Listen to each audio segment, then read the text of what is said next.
sense. At least that's what it feels like on the surface. So we had a question here from Chris, the casual in, says, Clayton, have you done a deep dive on Donovan Ezeiruaku yet? I prefer him over Pearce. Wow, over James Pearce. He's light, but better against the run and good pass rush production with long arms. You went on to say arms, 34 RAS, 8.28, great explosion, elite agility. Yeah, that's interesting, Chris. Liking him over James Pearce. Like if we look at our board here, we've got Donovan Ezeiruaku in the 31 spot. And the Packers have met with him, so they've shown some interest there. There's no doubt about that. I wouldn't be surprised if they bring him in for a top 30 visit. Like you had said, the RAS is in the 8s, so that scores him a 3-point bonus for us. So here's how he lands in the 31 spot. His 2022 PFF grade put him 46th at his position. In 2023, he dropped all the way back to 113th at his position. And then in 2024, he climbed back up to 18th. His PFF big board, or the PFF big board at the end of the college football season, had him in the 46th spot.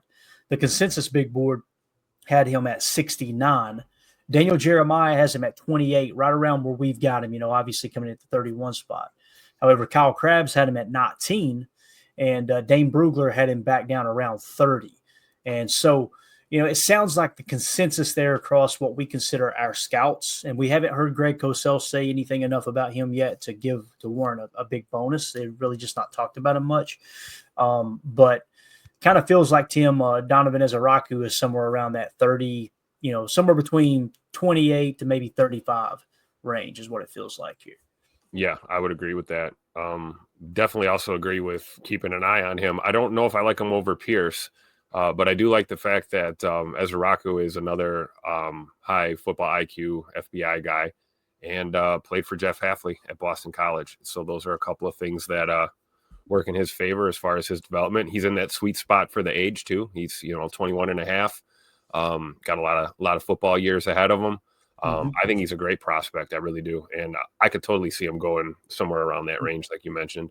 Yeah, I wouldn't hate the pick if he's the pick at 23, to be honest with you. Yeah. That means Goody's got him higher than on our board. The measurements look fairly decent, and obviously they've already shown some interest there in Ezeiruaku. Yep. And that could be something that, hey, they met with him, let's say at the Senior Bowl, and they said, hey, we got all the info we need on this dude. We really like him. Let's don't waste the top 30 on him, Just because a player doesn't have a top 30 doesn't necessarily mean they're not interested. Now, in terms of, do we like him more than James Pearce Jr.? Absolutely not. Now, I want you to key in on the PFF rankings here, 46, 113, and 18, right? Now let's climb up to where we've got James Pearce Jr. 12th in 23, 28th in 24. We did not have a grade for 22. However, the PFF big board at the end of the college football season had him 29th. The consensus big board had him as high as 13 at the end of the college football season. Daniel Jeremiah had him in the 20 spot. Kyle Krabs had him at 13, and Dane Brugler had him at 21st.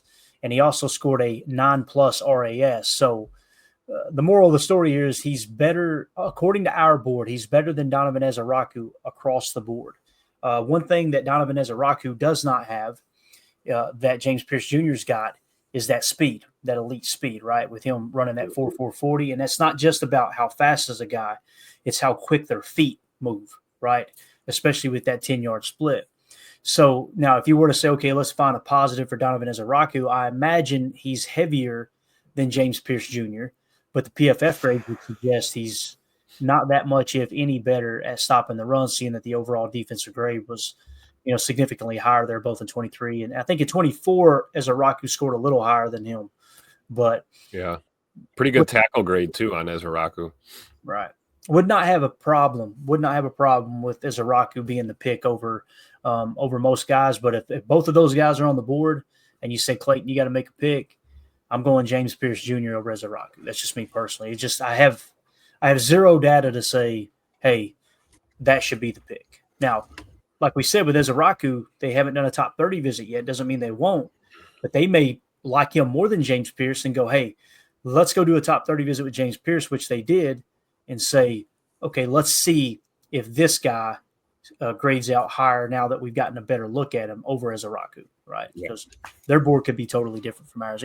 I say that 1,000 times, and I do that on purpose, guys, because I don't want anyone to come to think I'm coming across like, man, our board's way better than any information anybody else has got. That's not what I'm saying at all. It's just obviously you guys know our board is geared more towards what happened by the end of the college football season, as opposed to the underwear Olympics happen and everybody's losing their mind over a player. And that's what's interesting about James Pearce Jr. At the end of the college football season, everybody loved him. He goes out there and runs a 4.47, and I've seen him drop on boards. I'm like, man. So